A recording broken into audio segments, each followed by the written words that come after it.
अब क्या ढील है, अब तो तुम्हारी माँ की 13वीं भी हो गई। अपने छोटे भाई से और वो तुम्हारा जो बाप है उससे भी साइन करवाओ, प्रॉपर्टी अपने नाम करवाओ और निकलो यहाँ से। बात सुनो, अगर मेरे हिस्से में 1 इंच भी कम हुआ ना हिस्सा, तो मैं तुम्हारे भाई को वहीं की वहीं कोर्ट में नंगा कर दूंगी। अरे तुम चिंता मत करो, मैं हूं ना, मेरे ऊपर भरोसा रखो, सब काम ठीक होगा। एक बार मैं छोटे के पास जाके आता हूँ, ठीक है? सुन लिया ना मैंने क्या बोला है? हाँ, हाँ। पर उसका अरे तू परवर को छोड़, मैंने वकील से बात कर ली है और फैसला हमारे हक में ही होगा। हमारा वकील बहुत समझदार है। और इस मकान का क्या होगा? इस मकान का भी फैसला हो चुका है। ये आधा बड़े भाई के हिस्से में और आधा मेरे हिस्से में आएगा। छोटे, एक बार आ मेरे साथ। मैं आता हूँ 1 मिनट। ये ले, मैंने प्रॉपर्टी के सारे डॉक्यूमेंट्स रेडी करवा लिए हैं। भाई पर ये अलग से डॉक्यूमेंट्स क्यों बनवाया आपने?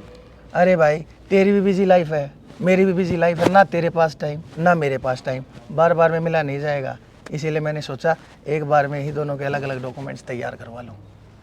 भाई सारी बातें तो ठीक हैं, पर उस गांव वाली ज़मीन का क्या रहा?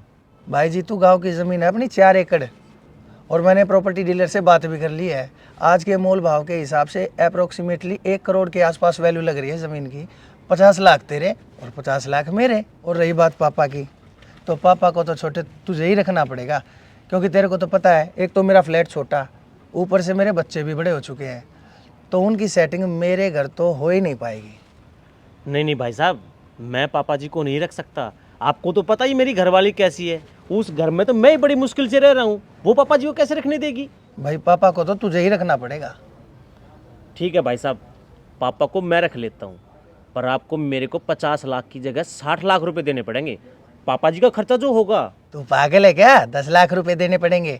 10 लाख रुपए कोई छोटी अमाउंट होती है? मैं तेरे को महीने के 8-10 हज़ार रुपये दे सकता हूँ। 8-10 हज़ार रुपये में आता ही क्या है? अरे भाई, 10,000 के हिसाब से 1 साल के 1,20,000 रुपये बनते हैं। और पापा कितना खा लेंगे? 15 या 20 हज़ार का। फिर भी तुझे 1 लाख रुपया बचेगा, तू तो फायदे में ही है। भाई साहब, मैं अपने घर में क्लेश नहीं करना चाहता। मेरी घरवाली मेरे साथ हर रोज झगड़ा करेगी। आपको मुझे 10 लाख रुपए देने पड़ेंगे। भाई 10 लाख रुपए तो मैं तेरे को देने से रहा। फिर भाई ऐसा करो, पापा जी को आप ही रखो और आप ही देखो क्या करना है। भाई इस बात का मैं ठेकेदार नहीं हूँ। ये पकड़ अपने अथॉरिटी लेटर, और 10 लाख रुपए तो मैं तेरे को देने से रहा। अगर तू अपने घर पे शांति चाहता है ना, तो मैं भी मेरे घर पे क्लेश नहीं चाहता। तो भाई एक काम करो, फिर पापा को कहीं वृद्धाश्रम में छोड़ाओ। मैं भी ठेकेदार नहीं उनका। हाँ तो फिर मुझे क्या है, वृद्धाश्रम में रहे तो रहे। अरे पापा। अरे पापा जी बैठ। बेटा, हर इंसान कितना खुश होता है जब उस घर में उसके बच्चे जन्म लेते हैं। और मैं भी अपने आप को बड़ा सौभाग्यशाली समझता हूँ कि तुम दोनों ने मेरे घर में जन्म लिया, पढ़ाया लिखाया, अच्छा बिजनेस करवाया, अच्छी जॉब पे हो हैं। पर पता नहीं आज क्यों ऐसा महसूस हो रहा है कि जैसे तुम दोनों की रगों में मेरा खून नहीं है।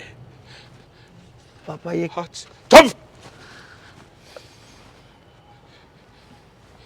ये क्या अनपढ़ों वाली बात कर रहे हो तुम लोग हैं? बाबूजी का खर्चा 10,000, 8,000, और मैं तो बाप का खर्चा कितना 10 लाख। 10 लाख अगर ज्यादा देगा तो मैं अपने बाप को रख लूंगा। अरे हरामखोर, मैंने अपनी जिंदगी में जमीन जायदाद प्रॉपर्टी उनका हिस्सा होते हुए देखा है, पर आज पहली बार अपनी आंखों से देख रहा हूं कि एक बाप का बंटवारा कर रहे हो तुम लोग। पापा माँ क्या चुप! क्या इसी दिन के लिए हर माँ बाप अपने बच्चों को पालते हैं? अरे वो एक टाइम था जब माँ बाप अपने 10-10 बच्चों को पालते थे, और आज एक बाप औलाद के लिए इतना भारी हो गया कि उसको वृद्धाश्रम का रास्ता दिखा रहे हो तुम लोग। कागज देना, ये डॉक्यूमेंट्स तैयार करवा रखे ना, है ना? ये गेट आउट, बाबूजी आई से गेट आउट, पापा जी आई से गेट आउट। पापा जी माफ दूर हो जाओ इन नजरों से।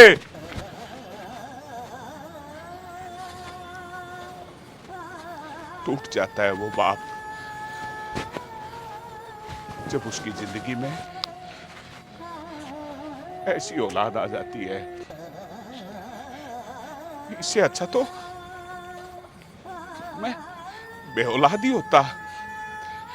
खुशनसीब है वो लोग जिनके घरों में बच्चे नहीं है, बच्चे नहीं है। हरे कृष्णा।